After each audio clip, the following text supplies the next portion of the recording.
കഴിഞ്ഞ ദിവസം കേരളം ചർച്ച ചെയ്ത ഒരു പ്രസംഗമുണ്ട്. UDF നേതാവ് ഹരിഹരൻ്റെ പ്രസംഗം. ആ പ്രസംഗം ഈ കേരളത്തിലെ ജനാധിപത്യ വിശ്വാസികൾക്ക് വലിയ പ്രയാസമുണ്ടാകുന്ന ഒരു പ്രസംഗമായിരുന്നു. അദ്ദേഹം മണിക്കൂറുകൾ കഴിഞ്ഞ് പല കോണിൽ നിന്നും ഇങ്ങനൊരു അഭിപ്രായം വന്നു, അതുകൊണ്ട് ഞാൻ ഖേദം അറിയിക്കുന്നു എന്നൊക്കെ പറഞ്ഞ് പോസ്റ്റ് ഇട്ടു. അതിന് മറുപടിയായി. പ്രസംഗത്തെക്കുറിച്ചൊക്കെ നിങ്ങൾക്കറിയാം. ആ മറുപടി ഉയർത്തി കാണിച്ച് കേരളത്തിലെ കോൺഗ്രസിൻ്റെ തലമുതിർന്ന നേതാവ് എന്ന് സ്വയം അവകാശപ്പെടുന്ന VD സതീശനും അതുപോലെ വടകരയിലെ സ്ഥാനാർത്ഥിയുമൊക്കെ വലിയ പുണ്യാളന്മാരായി ഞങ്ങൾ വളരെ മാതൃക കാണിക്കുന്നു എന്ന് പറഞ്ഞ് പത്രക്കാരോട് സംസാരിക്കുക. യഥാർത്ഥത്തിൽ ഇതിലെ പ്രതികൾ VD സതീശനും ഷാഫി പറമ്പിലുമാണ്. അവരാണ് ഈ പ്രസംഗത്തിന് പ്രോത്സാഹനം കൊടുത്തത്.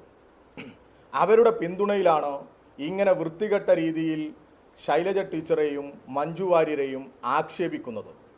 അവരുടെ എല്ലാ ഒത്താശയുമാണ് ഈ ഹരിഹരന്മാരെ വളർത്തുന്നത്. ഞങ്ങൾ നേരത്തെയും പറഞ്ഞു, CPM-ഉം ഇടതുപക്ഷവുമെല്ലാം തെറ്റ് കണ്ടാൽ നടപടിയെടുത്ത് പുറത്താക്കും.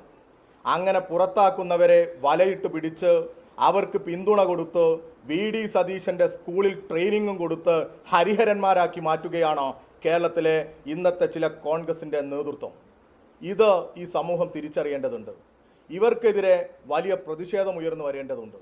ആ സ്റ്റേജിൽ ഹരിഹരൻ്റെ പ്രസംഗത്തിന് ശേഷമാണ് ഷാഫി പറമ്പിൽ എന്ന് പറയുന്ന വടകരയിലെ സ്ഥാനാർത്ഥി പ്രസംഗിച്ചത്. എന്തേ മാധ്യമങ്ങളുടെയും അതുപോലെ തന്നെ ചിലരുടെയും ഒക്കെ താല്പര്യത്തിൽ എല്ലാ പിന്തുണയിലും പരിലാളനയിലും വളരുന്ന ഈ യൂത്ത് കോൺഗ്രസിൻ്റെയും ഇപ്പോഴത്തെ കോൺഗ്രസിൻ്റെയും ഒക്കെ നേതൃത്വമായി നിൽക്കുന്ന ഇവരുടെ ഈ ചെയ്തികൾക്കെതിരെ മാധ്യമങ്ങൾ ആ അർത്ഥത്തിൽ ചോദ്യം ചോദിച്ചില്ല? ആ പ്രസംഗത്തിൽ അദ്ദേഹം പറയണ്ടേ, ഈ ഹരിഹരൻ പറഞ്ഞത് തെറ്റാണ്, ശരിയല്ല, ഇത് പറയാൻ പാടില്ലാത്തതാണ് എന്നൊരു തിരുത്ത് പറയണ്ടേ? പറഞ്ഞില്ലല്ലോ. നിങ്ങൾ കണ്ടു കാണും. നിങ്ങളിൽ ആരും ആ സ്റ്റേജിൻ്റെ വീഡിയോ കാണിക്കുന്നില്ല. ഹരിഹരൻ്റെ പ്രസംഗ സമയത്ത് സ്റ്റേജിലെ സദസ്സിലെ ഒന്നും വീഡിയോ കാണിക്കുന്നില്ല ആരും. ആ ഓഡിയോ ദൃശ്യത്തിലും അതുപോലെ തന്നെ ഹരിഹരൻ്റെ പ്രസംഗം കാണുമ്പോഴും നമ്മൾ കേൾക്കുകയാണ് കയ്യടിയുടെ ശബ്ദം, കുലുങ്ങിയുള്ള ചിരിയുടെ ആ ശബ്ദം നമ്മൾ കേൾക്കുകയാണ്. ആരായി കുലുങ്ങിച്ചിരിക്കുന്നത്? ഷാഫി പറമ്പിലല്ലേ കുലുങ്ങിച്ചിരിക്കുന്നത്? അവിടെ ഇരിക്കുന്ന UDF-ൻ്റെ നേതൃത്വമാകെ കുലുങ്ങി ചിരിക്കുകയല്ലേ?